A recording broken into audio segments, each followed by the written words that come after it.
ไปเพื่อนไปปืนมาใหม่นี่ปืนมาใหม่วางมีดรอเลยกูเฮ้ยมาจากไหนเนี่ยนี่กูเอาปืนมาให้ไปแล้วกูนี่มันปืนเหี้ยอะไรเนี่ยรูปร่างอุบาทชิบหายเลยใครเป็นคนคิดเนี่ย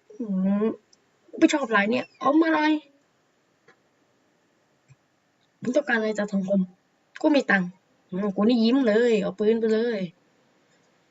เอามาเยี่ยมลายนี้แหละกูชอบมันใช้ยังไงเนี่ยโอ้โหเอ้ยโทษทีเพื่อนมึงทำเหี้ยอะไรเนี่ยเพื่อนเก่งมากเลยเพื่อนกูนี่หัวแตก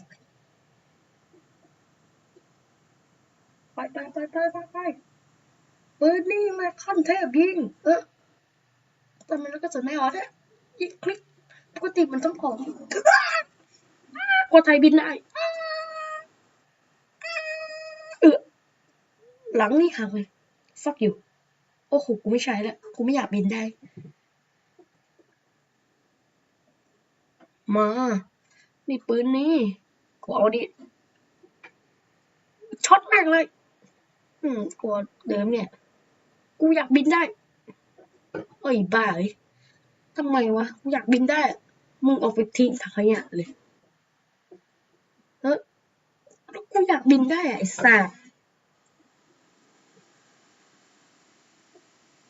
กดไลค์กด Subscribe ได้ด้วยนะครับฝากคลิปเลยนะครับ